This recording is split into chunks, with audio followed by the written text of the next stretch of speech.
Donc, l'une des expériences que j'ai eues dans ma vie, j'avais l'occasion, en tant que membre, de partager mes croyances un peu partout, mais autant que missionnaire de l'Église de Jésus-Christ.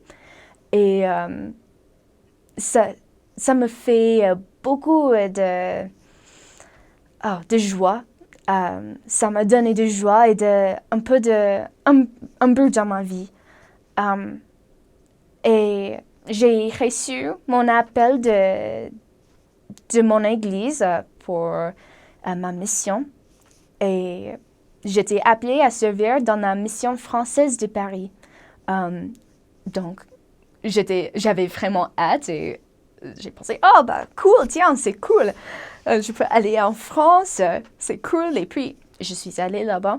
Mais avant, je suis allée, avant que je suis partie en mission, c'était en novembre le 13, en 2015, je crois.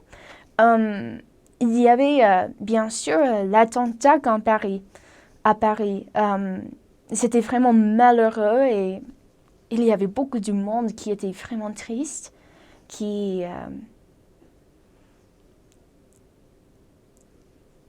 vu le mal dans le monde. Bien en France et puis aussi aux États-Unis. Mais quand même, c'était une expérience vraiment dramatique, on peut dire, et vraiment terrible. J'avais beaucoup d'espérance, de paix. Et puis tout le monde m'a appelé en disant ah Brooke, vous allez toujours, tu vas toujours en mission. Est-ce que ça c'est vraiment possible? Tu veux toujours faire une mission en France où il y avait des attentats de terroristes et tout ça?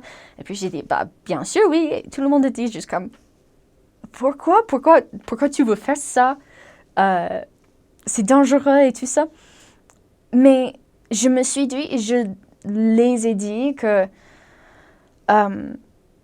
c'était parce que j'ai apporté un message de paix, d'espérance. C'était le fait que l'évangile de Jésus-Christ nous apporte d'espérance. Que demain, ça serait mieux. Tout ira bien à la fin. Et que Dieu est toujours là et qu'il nous aime toujours. Même pendant les difficultés ou pendant des expériences terribles, les grandes et les petites.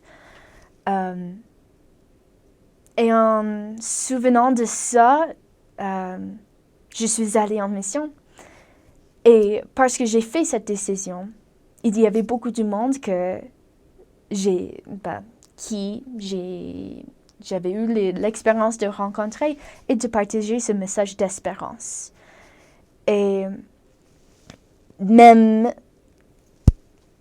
s'ils ne sont pas les membres de notre église et tout ça, et sont devenus les Mormons ou des saints des derniers jours, c'était cool parce que j'avais l'occasion de partager un peu de paix, un peu d'espérance en disant tiens, les choses sont vraiment difficiles maintenant, mais tiens-toi, tout ira bien.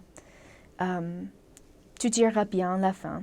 Continue à croire ce que tu crois et tout ça, et tout ira bien à la fin. Et j'ai dit ça et avec mon témoignage et aussi à moi-même, c'était un grand témoignage pour moi et pour les autres. Parce que le monde est un peu fou. Mais je sais vraiment, grâce à ces expériences-là, je ressens toujours cette paix, même si je suis pas missionnaire.